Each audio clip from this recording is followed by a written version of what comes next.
The rain had just stopped when Lee opened his eyes.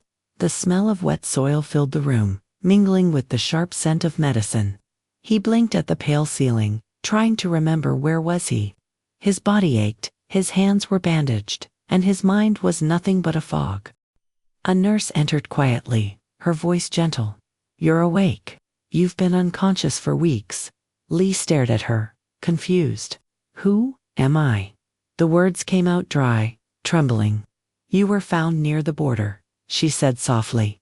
"No identification. No memory." Lee turned to the window. Outside, the world was alive. Children running through puddles, the sound of roosters, the smell of burning wood. But inside him, everything was blank.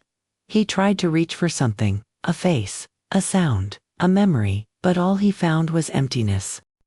Weeks passed. The doctors called him Lee because it was the only name stitched inside the collar of his torn shirt. He accepted it, though it felt strange, foreign, like a name borrowed from someone else's life. When he was well enough to walk, the military transferred him to a small village for recovery. The place was quiet, surrounded by fields of green and the distant hum of life. There, he hoped to find something, maybe himself. One afternoon, as the sun hung low and warm, Lee wandered into a narrow path lined with bamboo. He followed the sound of someone humming a soft, lilting tune that tugged at something deep in his chest. Then he saw her. A woman stood by a small wooden house, her dress loose, her hair tied in a messy braid. She was repairing the fence, moving carefully with one hand on her swollen belly. There was something about her, the way the light touched her face, the way her eyes lifted when she noticed him. For a moment, Lee forgot to breathe. His heart stumbled inside his chest. He didn't know why, but his throat tightened, and a single word almost slipped from his lips. A name he didn't remember knowing. To Sam froze. The hammer fell from her hand. Her lips trembled as she stared at him, eyes wide with disbelief. "Lee," she whispered, as tears spilled down her cheeks. He took a step closer, confused. Do I know you?" The world seemed to stop between them. The sound of the wind, the chirping birds, the rustling leaves. To Sam pressed a hand to her belly, her voice breaking. "You once said you'd come back to me, no matter what happened." Lee's chest tightened. He didn't understand her words. Yet his heart, that stubborn, unbroken heart, began to ache in recognition. Something deep inside whispered that he had just found what he didn't know he was searching for. He didn't remember her. But his soul did. The days that followed were filled with a quiet tension that neither Lee nor Sam could name.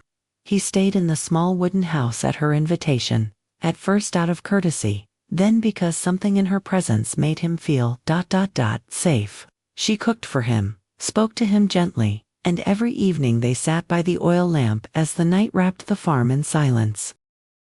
But behind her calm voice, Sam's heart trembled.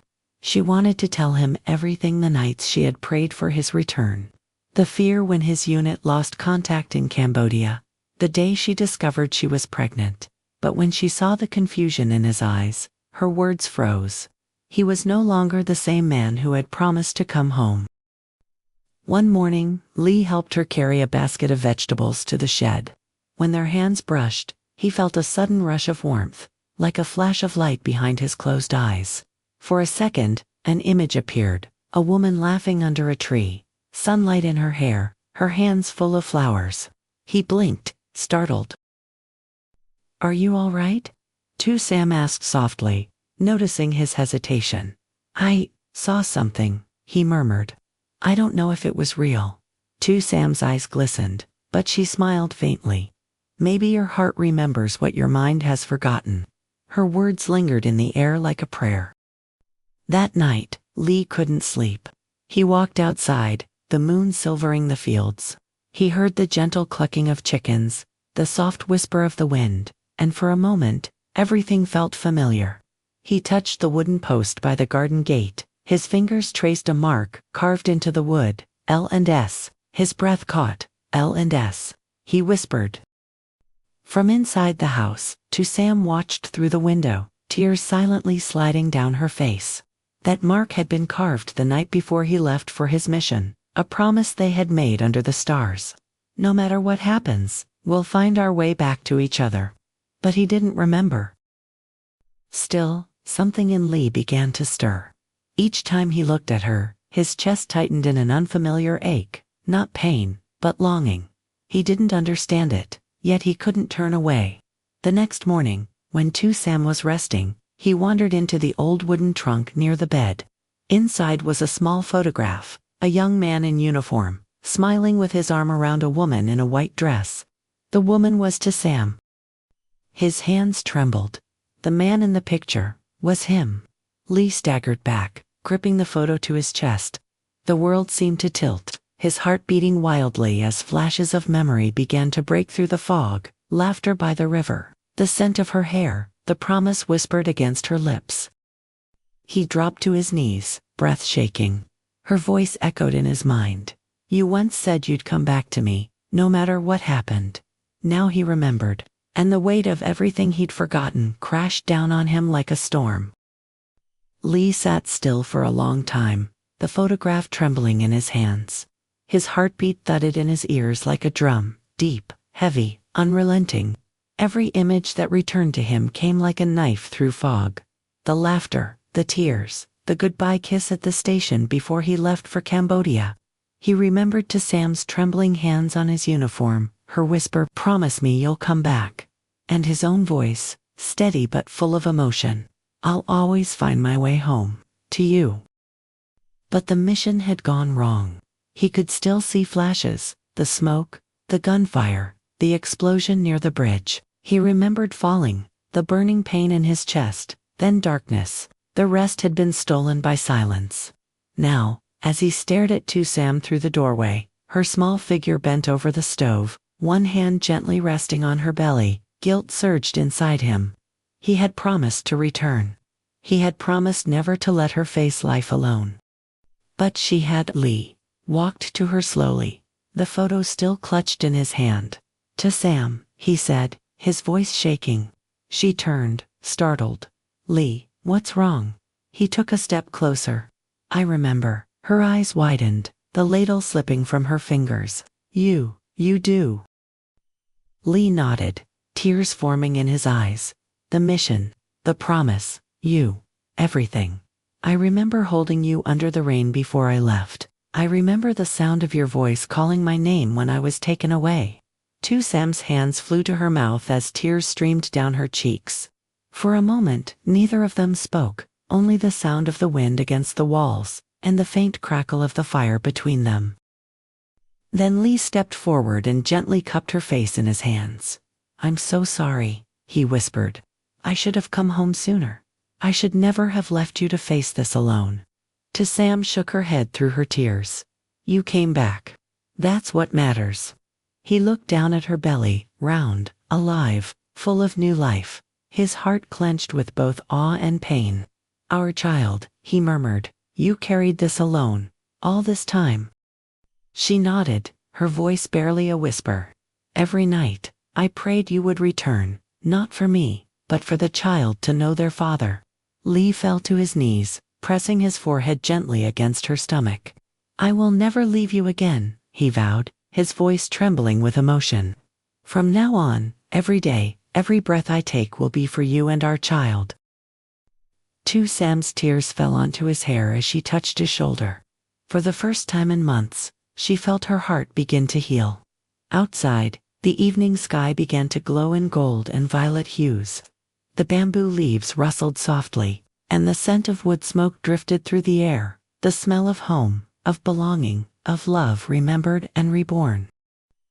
After so many storms, the two who had once been lost finally found each other again, not in grand gestures, but in quiet forgiveness, in trembling hands, and in the steady heartbeat that said what words never could. "You are home." The following morning, the world felt softer, as if the sky itself had breathed out after holding its breath too long. The mist lifted slowly over the fields, and the sunlight poured through the window of the small wooden house where Lee and Sam stood side by side. For the first time since his return, Lee felt peace. Not the kind born from silence, but the kind that comes when a wound finally begins to heal. He watched Sam preparing breakfast, the gentle way she moved, the quiet rhythm of her hands. Everything about her felt familiar now, every gesture unlocking another memory, another piece of the love he thought he had lost forever. He stepped closer, wrapping his arms around her from behind. Sam froze for a moment, startled, then melted into his embrace. "I thought I would never feel this again," he whispered, his lips near her ear. Sam smiled faintly, her voice soft as a sigh. "Neither did I." They stood like that for a long time, letting the world outside fade into the hum of morning birds and the crackle of the cooking fire. Later that day, Lee went to the edge of the farm, where the old bamboo fence still bore the carved initials L and S. The carving was faint now, weathered by wind and rain. He knelt down and traced it with his fingers. Sam approached slowly, resting a hand on her belly. "You remember carving that, don't you?" Lee nodded, a small smile forming on his lips. "You told me that as long as this mark stayed, our promise would too." Sam looked at him, eyes shimmering, "And it did. Even when you forgot me, I never stopped believing that your heart would find its way back." Lee reached into his pocket and took out a small silver ring, bent, worn, but still shining faintly. It had been recovered from his belongings when the rescue team found him.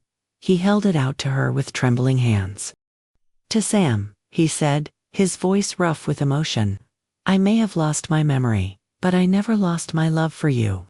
It lived here." He pressed a hand against his chest. "Even when my mind forgot, will you wear this again? Will you let me keep my promise, the one I made before everything was lost?" Tears streamed down her cheeks. She couldn't speak.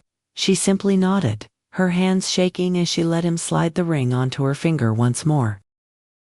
Lee leaned down and kissed her forehead. "From now on," he whispered, "no more goodbyes." In the distance, the wind rustled through the trees, carrying with it the scent of lemongrass and wet earth, the smell of home, of hope. As the sun dipped low behind the mountains, casting its final light over the fields, Sam placed his hand gently over her belly. "She's been waiting for you," she said softly. "Our daughter." Lee's eyes filled with tears. He knelt, pressing a kiss to her stomach. "Then I will make sure she grows up knowing what love, courage, and home truly mean." Sam smiled through her tears. "Welcome home, Lee." And in that golden hour, under the fading light, two hearts once broken became whole again, not through memory, but through faith, forgiveness, and the quiet power of love that had never truly been lost.